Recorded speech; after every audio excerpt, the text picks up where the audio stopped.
news. Tickets for the Conference on Religious Trauma, Court 2023, are now available. Also, if you're interested in an ad-free version of the Divorcing Religion podcast, come join me over on Patreon.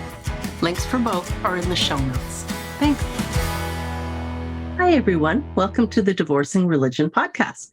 I'm your host, Janice Selby. I'm a registered professional counselor and a religious recovery consultant. Today on the Divorcing Religion podcast, we will be exploring adoption, particularly religious adoption, with all of its sticky tentacles and residue, especially for those adoptees who outgrow their adoptive parents' religious beliefs. Here to share about her own experiences is Tatyana Russell-Chipp, who was adopted from Russia into a Canadian Christian family. Tatyana is a multi-talented atheist who is also, in her own words, mega gay. After growing up in a religious home, Tatyana became a pastor and ministry leader for 10 years. After significant spiritual abuse, she deconstructed her faith altogether. I reached out to Tatyana after reading a Religion News Service article in which she was quoted saying, "The primary voice I always heard about adoption growing up was a really Christian narrative with a nice, happy storyline. I believe Adoptee Remembrance Day is a key day for adoptees to get our voice back." Welcome, Tatyana Russell-Chipp. It's nice to have you here. Yay! Thank you so much for having me. I'm excited to be here. I'm impressed by technology, me being in BC and you being all the way over in New Brunswick, and I could just see you and hear you clear as day. I know, it's amazing. It is amazing. Thanks for joining me today. I think this is a really interesting topic that I don't see many people bringing up or talking about. It's kind of one of those taboo, hush-hush things. Very taboo. And so I wanted to have you here to say what you think about it. So tell us a little bit about your story. Absolutely. So I was born in Azerbaijan, Russia, which is just northeast of China. It's about as far away from Moscow as you can imagine, and Russia is huge. So I was born there. I now know that my bio mom chose not to keep me because of some. My bio dad was abusive. That was the primary reason why she chose not to keep me. So she gave birth to me, and she never saw me again. I was left in the children's hospital there for 9 months. And at 9 months old, my adoptive parents came from Newfoundland, Canada. And they traveled there, in July of 98. And they were there for 2 weeks, did the court things, got all of the legal things finalized. And then we came back to Newfoundland all together. So that's where I grew up. That's where I did most of my life. I moved to New Brunswick. Once I graduated high school, that's where I did Bible college and ministry, and that's where I live now. Wow. Did you have siblings? Did your adoptive parents adopt other children as well? They did not. I was an only child, which I absolutely loved. Yeah. Oh, wow. That's really which is pretty crazy now, because I know that biologically I have a couple of half siblings as well as one full sibling. So it's weird now to shift my brain from only child mode out of that. Yeah. Wow. And so what was it like growing up in your family in Newfoundland? So my dad grew up Salvation Army. He played the trombone in the brass band. You cannot get much more Salvation Army than that.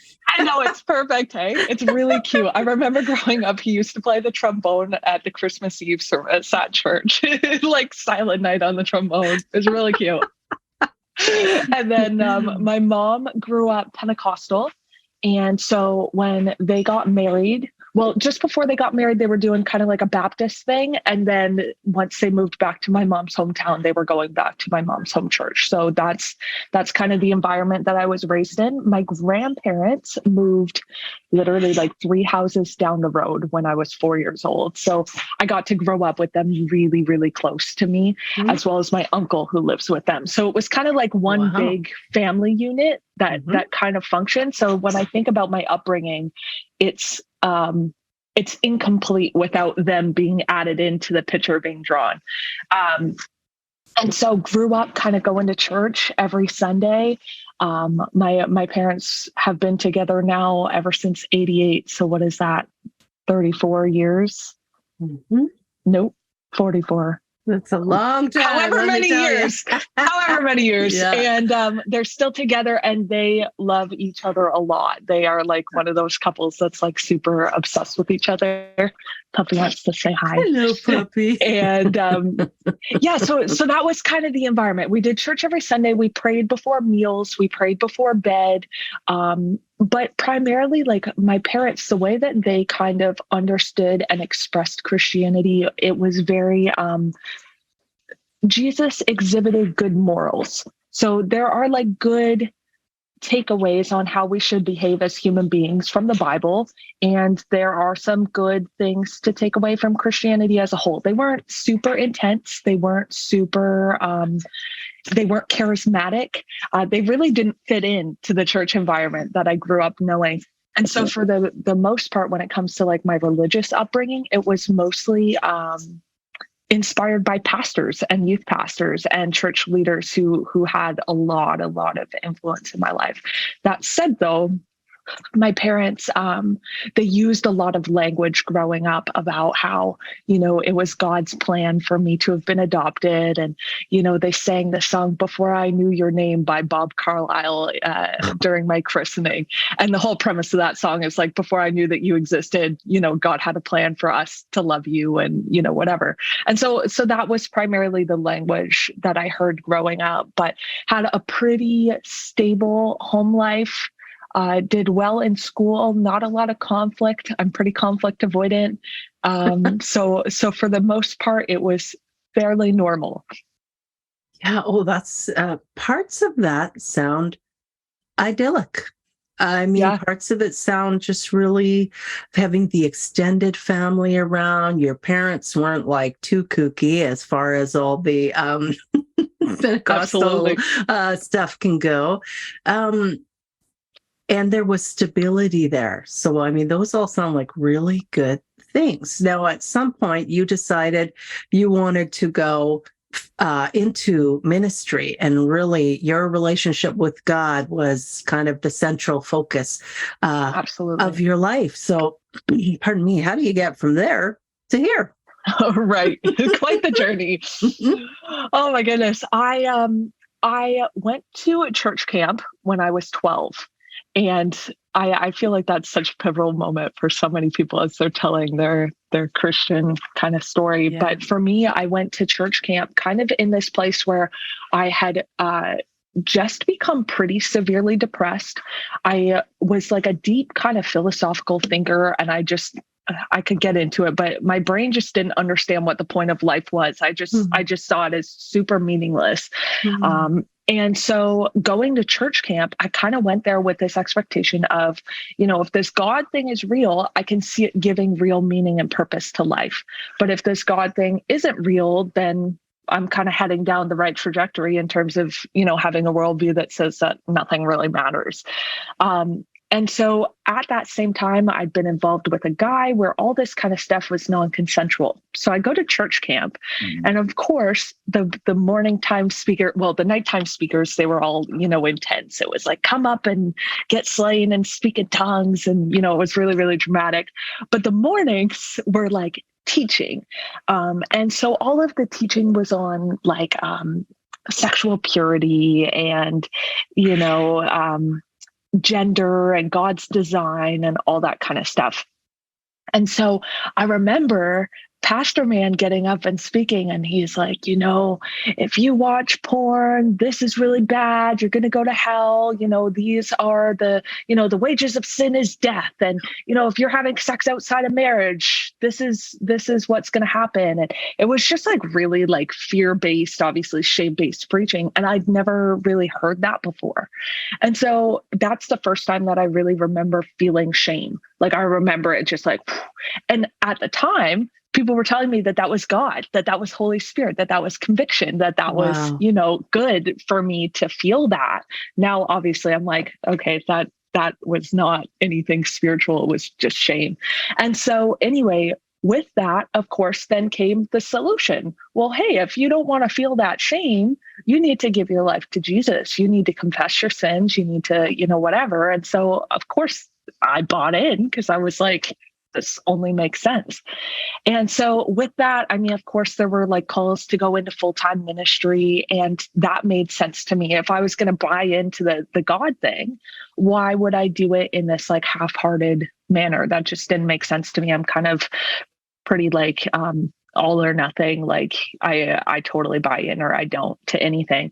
And so of course it was like, if God is this creator, if God is controlling all things, if this is an issue of life and death and eternity, then like this like half-hearted approach that I saw modeled by my parents, I was like, that really doesn't make sense to me. I need to like really say yes to this thing. And so I did. And I came home from church camp and I was super intense. I was telling all my friends about the rapture and telling them about spiritual gifts and all kinds of intense stuff. And then I was just kind of known as the church kid. That was my identity from that point onward. Once I hit high school, of course, I had friends that were partying and drinking. And of course, I had to do my backslidden teenage years, which honestly, primarily at the time, a big part of why I made the life choices I did was so that I could have a dramatic testimony, because that was such a big part of Christian circles. Is your story so boring if you just say, I've loved God my whole life? So I remember like distinctly, like part of the reason why I was making the decisions I was so that I could have a more dramatic coming to Jesus story. And so I know, what a mess. So then eventually I make some really poor life choices and I end up getting in trouble with the police. And that was kind of, honestly, it was like a parallel moment to exactly how I felt as a 12-year-old. No puppy. Unhappy puppy. So it was really, really parallel to my 12-year-old moment, in that I was feeling shame for these new life choices I'd made in high school, from the drinking to the partying to the guys to the, whatever. And so it was really, really parallel between this high school moment and this middle school moment that I had. And again, I had this new dramatic coming back to Jesus. My life obviously goes to crap when I don't have Jesus in my life. I obviously can't keep it together. I'm so broken. I'm in need of a savior, all that kind of stuff. So I come back to Jesus. And again, it's that same commitment. Well, Jesus, you're going to have my everything. So of course that means full-time ministry. That means, yes, in any way I know. And so I chose to go to Bible college, ended up going to Kingswood University, which is in this small country town in New Brunswick, just like 5,000 people. Anyway, just kind of like a funny spot. And I did my ministry degree there. It was a Wesleyan school. So it was my first time kind of hearing anything about the Wesleyans, really wasn't familiar with that. And it was the first time that I'd been around people who didn't think women should preach or teach. And it was my first time being around people who thought speaking in tongues was complete crap. And I was like, whoa, it was like this real, like, mind-blowing experience, because the town that I grew up in was 98% Catholic. And most of them were like Christmas, Easter only kind of people. And so like, I never really had challenging religious discussion with anyone who thought any differently than I did until that point. So that was like a pretty critical moment. I end up then going into full-time ministry in the House of Prayer. And the House of Prayer made a lot of sense to me. I'd grown up really, really influenced by IHOP. I watched their live streams all growing up. I always felt like they kind of taught me how to pray. They taught me how to worship. They taught me how to love the Bible and how to like really be intense. And we better explain IHOP, because the first thing that comes to mind is International House of Pancakes. Right, that's not point. The IHOP we mean. You're talking about International House of Prayer. You got it, which is in Kansas City, Missouri. It is a 24/7 global prayer movement where the whole premise basically surrounds Revelation 5:7, which talks about the prayers of the saints and the bowls being filled and worship and harps and all kinds of stuff. So anyway, it's this idea of combining both musical worship and intercession and prayer to basically like move the heart of God and build kingdom. And so it really in the whole house of prayer culture is almost like this monastic lifestyle that's very, that's your world. That's your everything, is the place of prayer and worship, fasting, being in the house of prayer. Like that's it. And again, that made sense to me because that's about as intense as it gets. Like I lived and breathed and ate prayer and worship and fasting, that was all I knew. And that made sense to me because if God was real, he deserved that level of sacrifice, of intentionality, of question. Did yes. your parents have any concerns as you kind of went farther and farther down the fundamentalist rabbit hole? Yeah, that's a great question. My parents are so bent toward being supportive that I heard a lot of, if you're happy, great. And I could hear the apprehension in their voices. Mm-hmm. But at the time, I was like, they just don't get it because the way that they understand Christianity is just not the way that I do. And so to me, it was almost like they're just baby Christians, or they're just, they don't get it. It wasn't so much that this might potentially be like a dangerous or harmful ministry. It was more so like, I just thought they didn't get it. Like, why most Christians don't pray for 6 hours a day, right? So, it isn't on most people's grid. And so apprehensive, but not outwardly opposed, I would say. Mm-hmm. And so while I was there, honestly, in a lot of ways, it was everything that I wanted. I loved that level of intensity. I loved, the music. Music's been my thing. And, I got a ton of, leadership opportunities and was honestly thriving in a lot of ways. Basically, over time, I started noticing a ton of spiritual abuse all over the place from, just even in the midst of prophetic ministry and using these prophetic words to manipulate people. Mm-hmm. And, there was a really, really strong dream interpretation culture at the house of prayer that I was at. And it seemed like the only person who could interpret dreams was the director. And so the way that he would interpret things almost always was, you're called here, and this is where the glory of the Lord is, and it's not anywhere else at any other church or any other place. In the midst of that, basically, COVID happened in 2020, and rather than pulling back and calming down in light of a global pandemic, of course, there was no adherence to COVID protocols, and we went intense. We did outdoor church so that people could drive in with their cars, which was like setting up a stage and setting up all the gear and tearing down and doing all this stuff, still, running all the ministries, all the things, gathering, 50 to 100 bodies in a small room with no masks and just hoping that the cops weren't going to come. It was intense. And so in the midst of that, there was so much fear-driven talk. So in the middle of like a prayer room set, director would come in, he'd take the microphone and be like, "Hey, everyone, I just found out that this church in Alberta had their doors shut because they weren't listening to COVID protocols."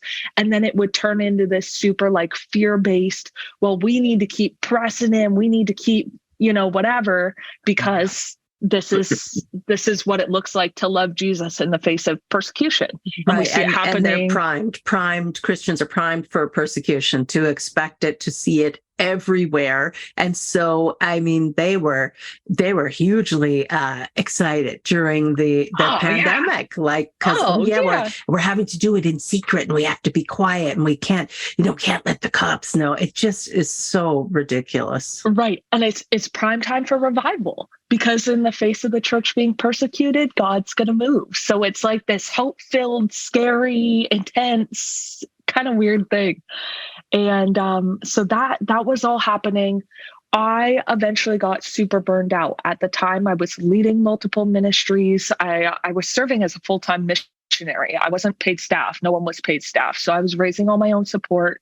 I was doing administrative work, scheduling work, was in the preaching teaching rotation. It was just, there was a lot happening. So I went to my directors and I said, hey guys, can I please get a 2-month sabbatical? I need to chill out. I had been bedridden, migraines, neck and back pain, couldn't move, didn't know what was going on. I was like, it must be burnout and stress. Like I just need to relax because I literally can't do anything.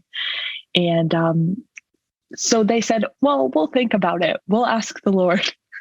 And they got back to me like 2 weeks later and let me know that it was okay for me to take some time off. And during those 2 months, I had a friend recommend to me the book No More Faking Fine by, forget her name now, but it's this Christian book, and the whole premise of the book is like grief has a place for the Christian. It's actually really biblical.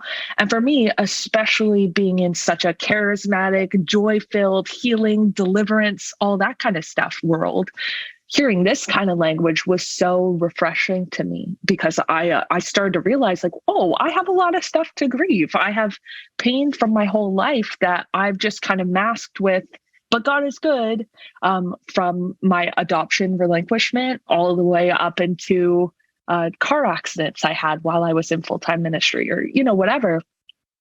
And so I'm reading this book. I'm really getting this language and understanding for grieving. Of course, this is bringing up all my adoption trauma. I'm working through so much.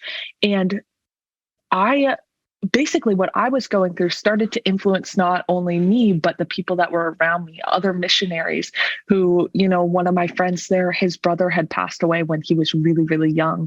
And he was like, oh my gosh, I never dealt with that. And then he starts grieving that before the Lord in like this really, like Christian way, in the place of prayer and journaling and whatever. But that was the worst thing we could have done.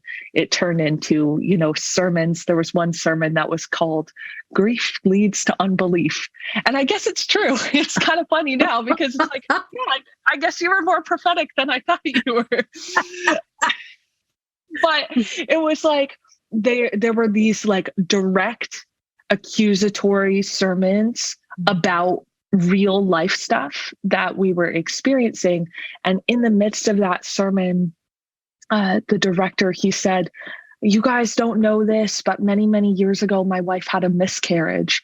But I want you guys to know that we held on to the Lord during that time, and we did not grieve at all. We did not shed one tear, because in the kingdom, there is no loss. And that was his point. And that, wow. like, I'll never forget that, because that was such a clear moment about how they view and see the world. And so, of course, from there, it was downhill because I couldn't help it. I was like in snowball effect with dealing with my adoption trauma primarily. And I'm really, really grieving what I'd lost, grieving the fact that I never had a chance to really ask questions growing up, grieving the fact that I always felt like I had to view my adoption story through this really beautiful God gospel lens. And I really never got the chance to say like, wow, it really sucks that I don't get to know the culture that I was born into. I don't get to know the bio family that I was born into. I don't get to know that native language. I don't get to know the customs and, just all these things. And I was like, this really sucks. I'm really sad. I'm feeling a lot of loss. And I started reading The Primal Wound, which is like, they call it the Adoptee Bible. Incredible book. And that book, of course, took me down a whole deeper rabbit hole regarding my trauma. And it was consistently met with like, you're just not letting God be your father. And it was so horrible for me because I was often the most spiritual one in the group. I was the one who, trusted in the Lord the most. And I was like the most intense and all these things. And so then for people to be like, you're not doing good enough because you're actually being honest with yourself, was honestly like, it messed with my brain. Like I was like, I'm just trying to be honest and integral with what's happening here before the Lord. And somehow that's bad and wrong. And our director was consistently saying, like, I didn't know my bio dad growing up, but I just let the Lord, fill those voids and whatever. At that same time, there were other dynamics I started really wrestling with the infallibility of the Word of God. Basically, I was asking Holy Spirit to come and comfort me in the midst of all that. I was like, come and just give me some measure of peace, please. Like, do something. I'm not asking you to fix my problems. I'm not, nothing. Just bring me peace. And he never came. Here I was up at like 5 a.m. sobbing, just being like, Holy Spirit, I would love to feel your presence. And there was nothing. And so I started going and asking all my like spiritual leaders, all the people that I knew in my life, all from different, religious, different denominations, all from different kind of worlds. And all of their responses were the same in that they all were like, you're expecting something from God and you shouldn't be. And so what that did was it broke down something in my brain where I was like, okay, but like Jesus says that it's better that he should go so that he can send the counselor. Like, Psalm 116 talks about how like you incline your ear the second that I speak. Like, why are you not coming? This is breaking down. And so what that did was it started taking the Bible and it started crumbling before me where I was like, it can't not return void because it's returning void. So like, this doesn't make sense anymore. I was just like, I was breaking down. At the same time, had these other dynamics where, because we were obeying COVID protocols, we ended up visiting a piece of property that was an hour away from town.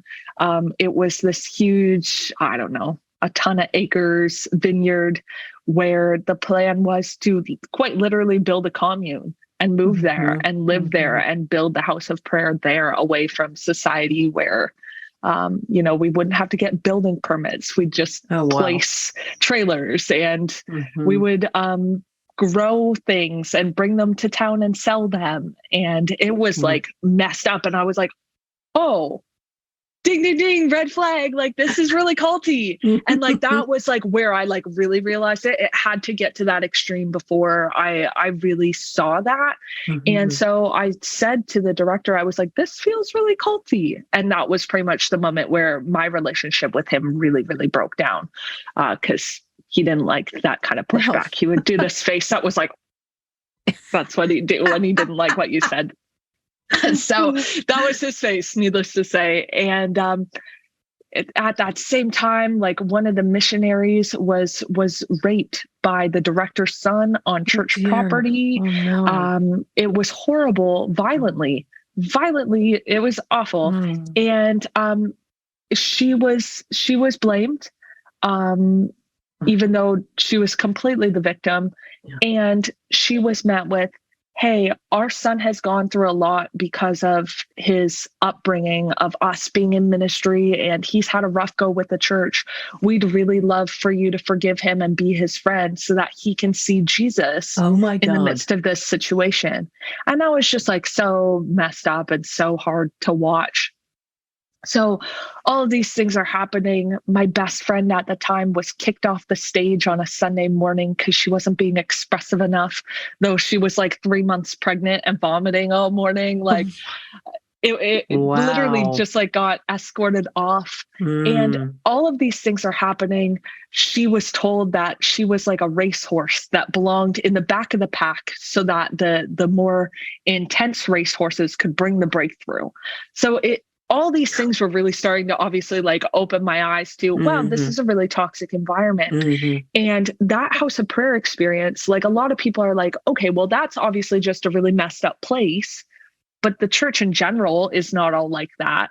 And for me, it was like, yeah, that's true to an extent in that the details are different, but my upbringing in the church that I grew up in, it was all the same flavor of abuse. It was still spiritual abuse there. It was still spiritual abuse at the Bible college that I went to, at the churches that I served at. And this just happened to be the pinnacle. It's not that this was any different than anywhere else. And so with that, I was like, okay, I'm going to leave here. I'm going to go to Upper Room in Dallas. I'm going to go just rest and be before the Lord and heal, because I've had, a pretty shitty last couple of years. During that time, though, basically everything blew up. The House of Prayer lost their funding. All of a sudden, all these other spiritual abuse accounts came up. Like it really blew up. And the way that I've described it is I felt like there were like hot coals in my hand that I just had to let go of. So even though I didn't want to let go of my faith, I didn't want to let go of, the belief system that I always knew and all of that normalcy. I was like, it literally hurts to hold on to. And so with that, I was like, I'm just dropping it all.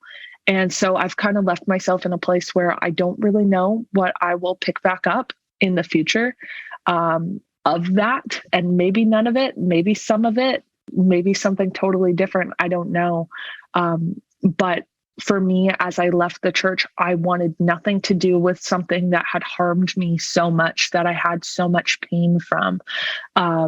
So I dropped it all. Didn't know that I was going to do that, but I did. And outwardly, the language that I was using was, I was saying like, I'm an atheist and a humanist. Like that was kind of where I was landing, and that was the language that I was using. I don't even know if I'd check that off on a form if I was doing it, but to me, that language makes sense, at least for now. With that, after I left, it was like, man, I didn't realize how much wanting to live for God and honor him was impacting what I allowed myself to do and not do. And so a big part of that for me was my sexuality, where I probably had an idea that I was gay, or at least attracted to females for a lot of my upbringing. But for me, it was always like, God is worth saying no to anything else. Like it doesn't matter. Like I will deny myself anything for the sake of trying to love Jesus. Like I didn't care. And that was part of it. And so after leaving the church, I was like, I have the freedom to explore these things now. Like I just don't have to be bound by that. Like it's not a moral issue. It's just a religious issue. And so once I could do that freely, like very shortly after I left, like 2 months after I left the church, I met my fiance Beck. Yay! And very exciting. And we got engaged a year later, and now we've been together for a year and 4 months, and that's really special. And so that's kind of where the story is at this point. Wow, that there is a lot to unpack there. That's an incredible journey that you've been on. One thing that stands out to me is when you kind of had your big conversion experience when you were around 12 and you were at Jesus camp, or, Christian camp, however we want to say it, because Christian camps are a really big deal. Yeah.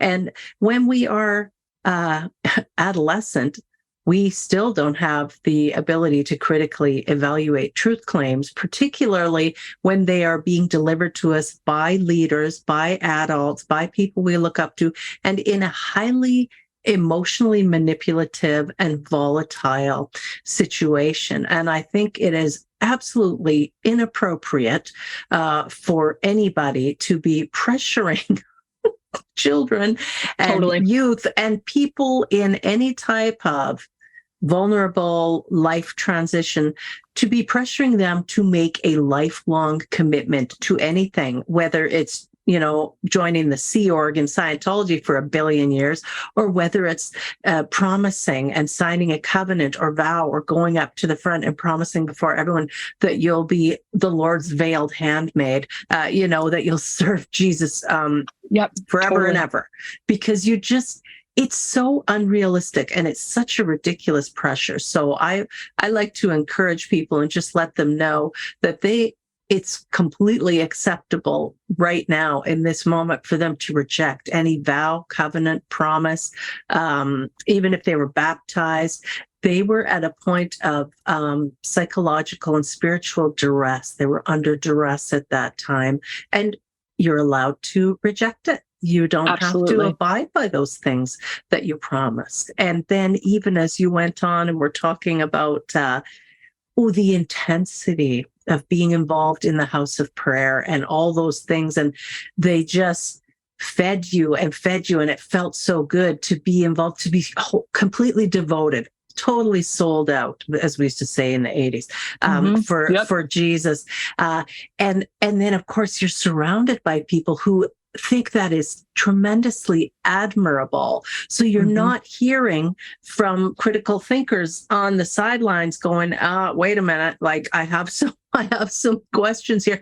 So you're running with it. You're just, because you're thinking this is fantastic, but it's very unrealistic and make believe, what it's based on. And then we devote years and decades of our life to service. I got air quotes going on, serving in this way. And then when we do start to question, we're thinking, holy shit, I just gave how many years of my life to this? I could have been exploring, traveling, living. I didn't have to have this intense guilt.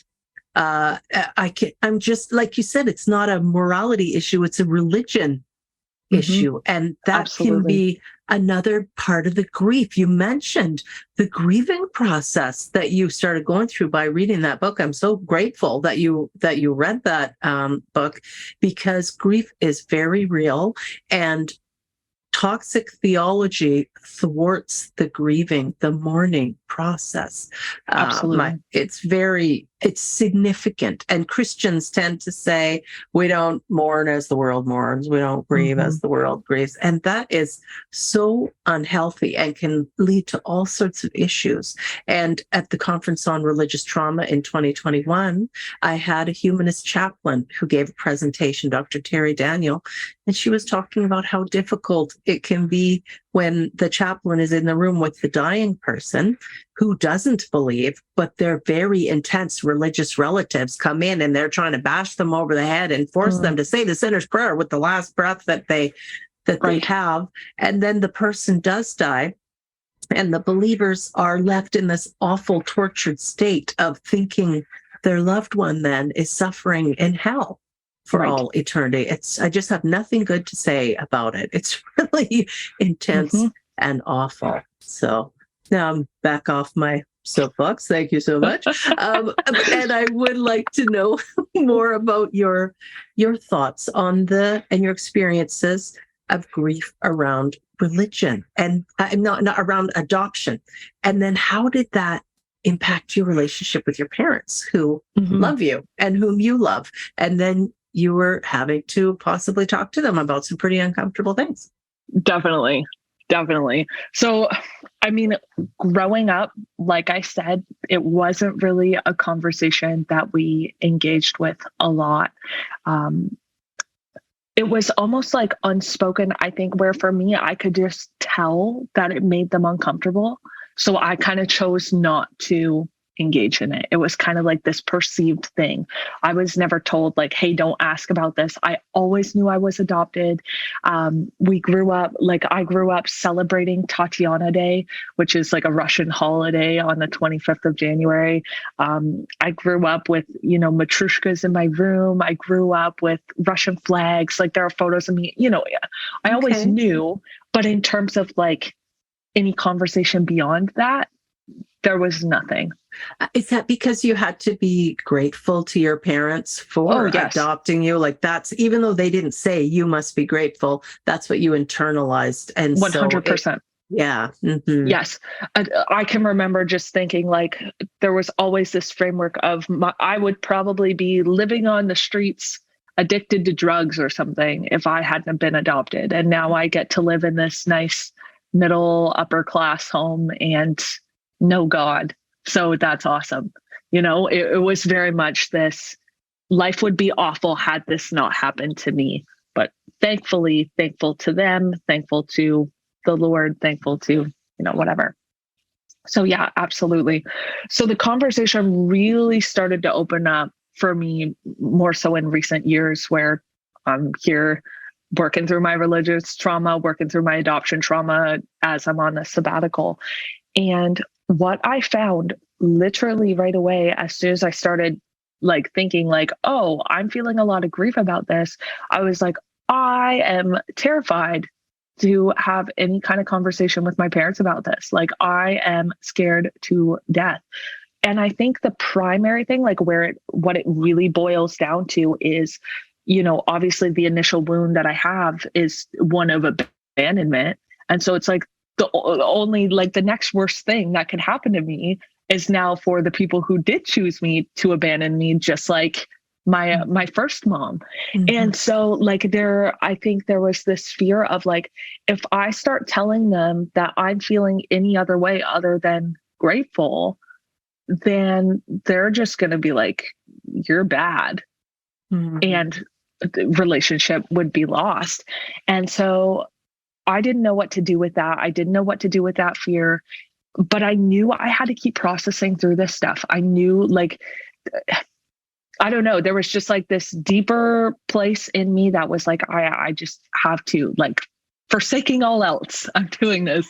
And what I ended up doing was I had to ask them for 5 weeks, the rest of my sabbatical, to go without having communication with them, because I felt like I couldn't have direct contact with them and wrestle through this stuff at the same time. They were just incompatible. Wow. Because of like the shame and the guilt that I felt. And so that was obviously horribly difficult for them. They had like a really, really, really rough time with that. And it was also exactly what I needed at the same time. Wow. It's definitely been quite the process. Like, even since then, that was 2021.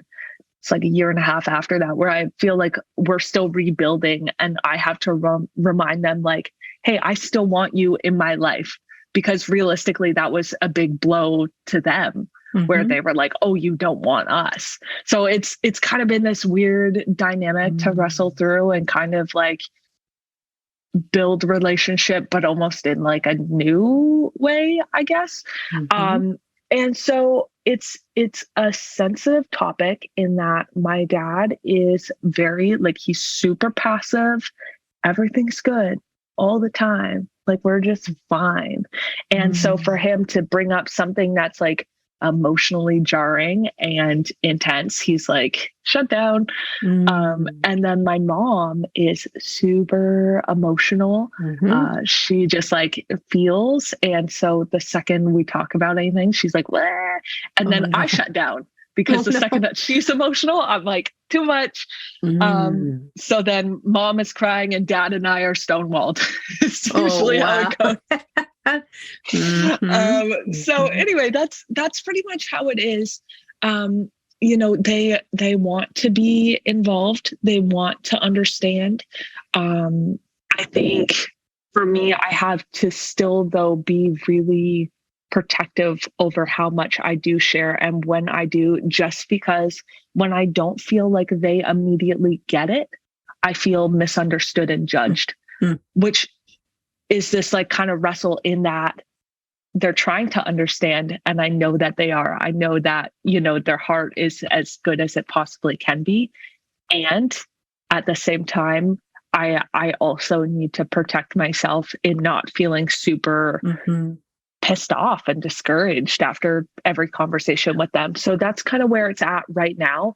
I recently got reunited with my bio sister back in November. Wow. And yeah, it's been quite the journey recently.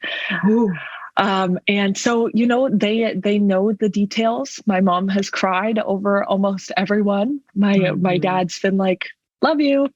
And that's about it. How has it, what's the crossover been like with you also unpacking your religious trauma and the religious conditioning that were a result of being adopted into a religious family? So do your parents also know that you are no longer a believer? They do. And so it's kind of tricky. most of my mom's family, they obviously grew up in the same environment as she did. A lot of them are pretty not happy with the church and have been very, very vocal about that. So as I was leaving the church, I think it was pretty like triggering for my parents and grandparents, and that they were like, okay, does this mean that you're going to become this like savage, aggressive, anti-church person, just like the rest Like of the me? family? Oh, sorry. And like me now. I think that was like really their fear. Mostly because like in a lot of ways, like I was the prime child, you know what I mean? Like it's, there are only two grandchildren, myself and my cousin, and she is gay and not a Christian. And so I was the favorite grandchild, you know, all these dynamics are happening. Right. And, so when I left, like I was not quiet. I was like, everyone knew. I made sure to have those conversations either via text or call, just so that like, hey, I don't want you to see this on social media or hear it from someone before you hear it from me. This is where I'm at. It's just not something I want to be a part of. And my grandparents didn't have a lot to say. My parents were like, okay, that's fine. We understand to an extent and we support you. Can't you like find God in like a healthy church environment though? Can't you be gay and love God? Because like they're liberal enough that they feel like, you know, you can be gay and be a Christian. And yeah, I was like, for me, they're just irreconcilable right now. But for them, they were hopeful. And I think the primary reason, at least for my mom, is, and I think the primary reason why she even holds on to Christianity in the first place, is she loves the idea of this really cute heaven where all the people that she loves will be gathered together for the rest of forever, having a nice tea party. Like, it has nothing to do with Jesus. It has nothing to do with, you know, worship. It has nothing. It's just, I'm going to have my cute little afterlife. And so I think that was almost like the main thing for her is, okay, there's this potential now that this vision of life after death that's been really comforting for me, speaking for her, is actually not going to happen because Tot's not going to be there. Right. And that's the existential crisis that is so huge for so many people, and what actually keeps a lot of people from questioning or doubting at all. Absolutely. One important statistic from the Religion News Service, from the article that I quoted that you were in earlier, and it says a 2013 study conducted in Minnesota found that adoptees were 4 times as likely to report a suicide attempt than non-adoptees. A year earlier, a study of more than 18,000 adopted Swedish children found that 4.5% of adoptees struggled with drug abuse, compared to 2.9% of the wider population. So it seems that to completely try and wash over or ignore the fact that there is grief that accompanies being an adoptee, then we're not paying attention to the truth, and we're not actively trying to support this demographic that could use some additional support. Has that been your experience? You now must be connected to a wide variety of adoptees, I'm guessing, because you were in the Religion News Service article. Yeah. I mean, realistically, I think that those statistics are obviously super accurate because of experience. Like, the experience that I've had validates those. Realistically, and I think the primary reason for those statistics is the fact that we've seen in the narrative for adoptees since ever, adoptees are the last ones to have the voice. The government has a strong voice regarding adoption. Adoptive parents have a decently strong voice regarding adoption. Bio parents have somewhat of a voice regarding adoption, and adoptees are always left at the bottom without a voice, typically because they're a child in most of the situation. And so if you learn to be voiceless from the very beginning, how are you supposed to become an 18-year-old adult and just all of a sudden have a voice and exercise that. Like, no, you're probably just going to be silent for the rest of forever. And to think that that's not going to impact the way that you share about the fact that you're hurting or really sick or mentally ill or, whatever, like, of course, that's going to impact all of those other things. So whether an adoptee happens to unalive themselves because of their adoption trauma or because they're just really depressed and are not getting help, the reason is the same. They're voiceless. They've been silenced since always. And that, I think, is kind of where, like, that's where I really resonate with, in that, like, even when I was in the church, prophetic words I used to get all the time are like, Tot, your voice, the Lord's going to use your voice, your voice, your voice. And it always made me super insecure because I always felt this like unworthiness surrounding my voice. And it makes sense.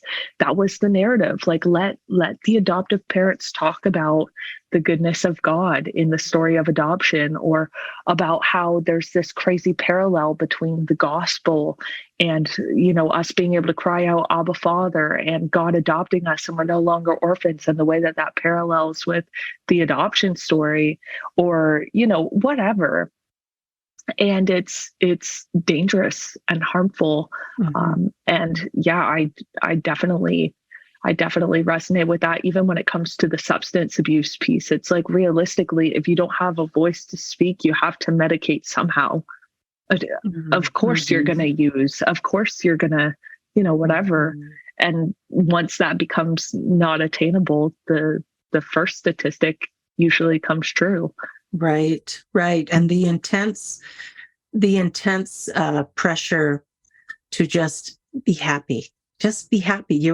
We've rescued you from horrible circumstances. So now your place in our family is to reflect gratitude to all of us, so that we can also feel really good about ourselves and what we've done. Yeah. And I wonder, I imagine that many, if not most, adoptions do take place in religious families. But I don't know. Maybe there's a whole heap of just as many secular folk that are out there just adopting children, trying to give them a place to live without this ulterior motive that religious families definitely have. They're using it as a way to grow the kingdom, and sometimes adopting multiple children. And there sure can be problems that come up for everybody in large families, whether they're born into the family or adopted in.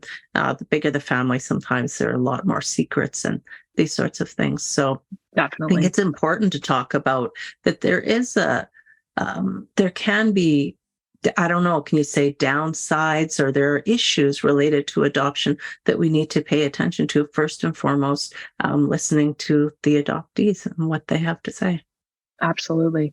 I talked to someone this past week, actually, and he's an adoptee, but his background, he didn't come from an evangelical home. And that was the first time I had a conversation with an adoptee who didn't come from an evangelical home. And it was fascinating to just hear about that and hear about those dynamics. But I think, like, even in my house of prayer times, one prayer focus that we often had was we prayed for life, right? And of course, that was the whole, abortion topic.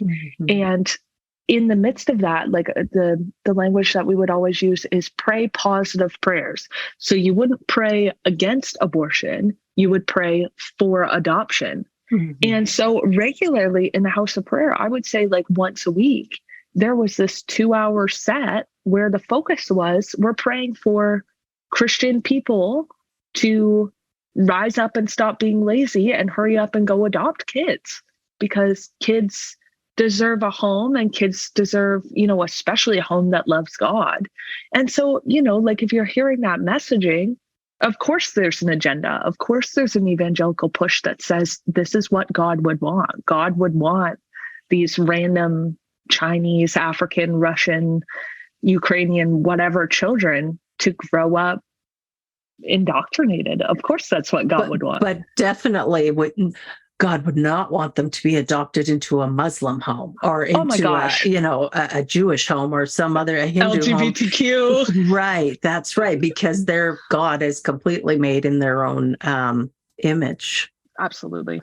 Yeah. Wow. And you really faced a triple whammy potential of abandonment then, because there was you had been relinquished at birth because your mom didn't feel it was a safe environment.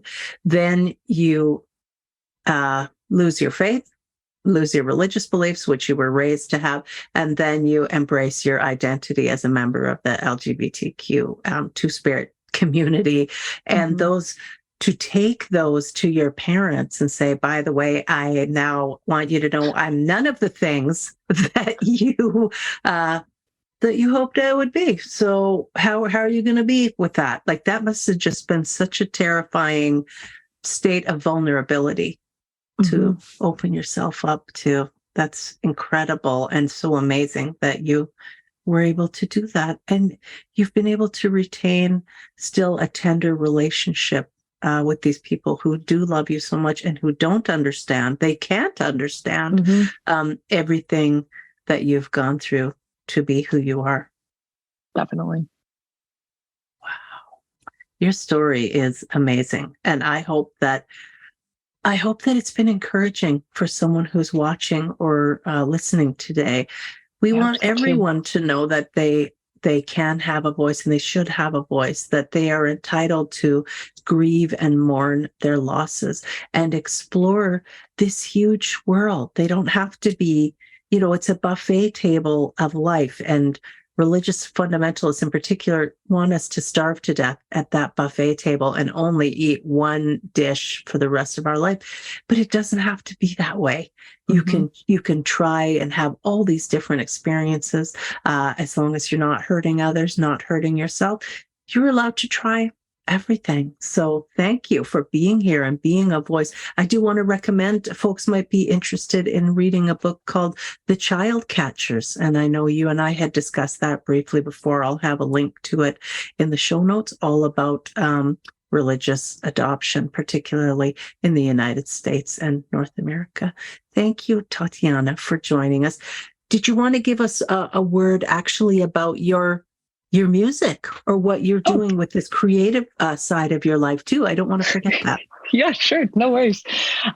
Actually, when I was on my sabbatical, a huge part of my processing was songwriting. And so I released an EP during that sabbatical called Safe at Home. And basically all 3 of the tracks on that album came out of processing my adoption trauma.